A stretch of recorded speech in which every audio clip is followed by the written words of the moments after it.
Hello everyone, দেশ বিদেশের রোজনাম চাই আপনাদের অনেক অনেক স্বাগত। জীবনের প্রতিটা মুহূর্তকে কিভাবে উপভোগ করতে হয় তা ইউরোপের মানুষদের কাছ থেকেই বুঝে আমাদের শেখা উচিত।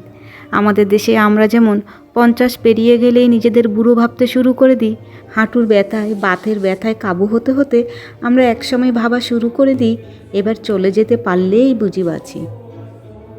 আমার এই ভিডিওটা জার্মানির কোনো উইকেন্ডে তোলা। এই যে মানুষগুলি পরম আবেগে একে অপরের চোখে চোখ রেখে বুকে মাথা দিয়ে কোমরে হাত দিয়ে নাচ করছে, এরা কিন্তু বেশিরভাগই 50 নরনারী। দেখুন তো কত সাবলীলভাবে এরা নেচে চলেছে। আমাদের দেশে বাবা মায়েদের এই সময় তো মহা ব্যস্ততা, নিজেদের ছোট ছোট পাওয়াগুলোকে ভুলে ছেলে মেয়েদের কেরিয়ারের জন্য টাকা ঢালি আমরা। না করে উপায়ই বা কোথায় বলুন? সরকার তো আমাদের ছেলে মেয়েদের এসে আর মানুষ করে দিয়ে যাবে না। আসলে ইউরোপে বেশিরভাগ দেশেই শিক্ষা ব্যবস্থা ফ্রি। আপনার ট্যাক্সের টাকায় চলে এখানকার স্কুল থেকে স্বাস্থ্য, এমনকি বৃদ্ধ বয়সেও সরকার এদের দেখাশোনা করে। তাই জীবনের মানে এখানকার মানুষের কাছে অন্যরকম। পাবলিক হলিডে বা উইকেন্ড এরা সময় পেলে জীবনকে চুটিয়ে উপভোগ করতে পারে। জীবনের ইঁদুর দৌড়ে দৌড়াতে দৌড়াতে একসময় হাঁপিয়ে পড়ে আর আমাদের বাবা মায়েদের ঘোরাই হয় না। জীবনে টাকা তো দরকার, কিন্তু টাকাই তো একমাত্র কথা নয়। টাকা থাকলে বছরে অন্তত একবার কোথাও গিয়ে ঘুরে আসুন, আর না থাকলে সপ্তাহান্তে বা মাসান্তে কোনো পার্কে গিয়ে হলো ঝালমুড়ি খেতে খেতেও তো কত সুখ দুঃখের গল্প করা যায়।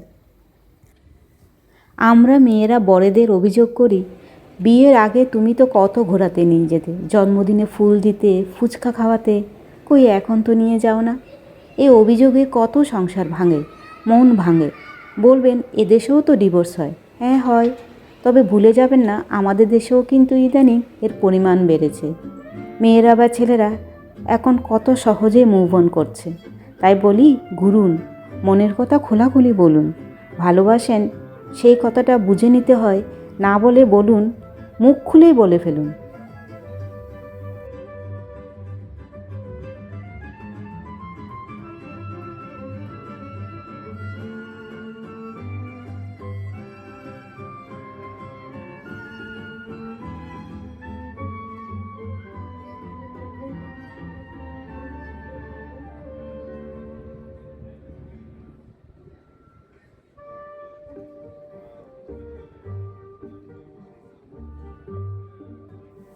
প্রেমিকাকে বা স্ত্রীকে তার জন্মদিনে কিংবা বিবাহবার্ষিকীতে একটা ফুল দিন।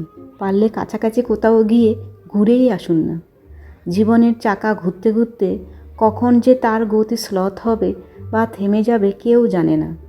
টাকা থাকলেও তখন কিন্তু আর ঘুরতে পারবেন না, ভালো মন্দ খেতেও পারবেন না, বা মনের কথাগুলো সামনের মানুষটাকে দেখা যাবে কখনো বলাই হলো না, এমনটা যেন না হয়।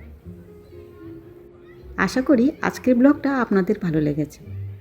দেখা হবে খুব শিগগিরই আগামী ব্লগে। ততক্ষণের জন্য বাই।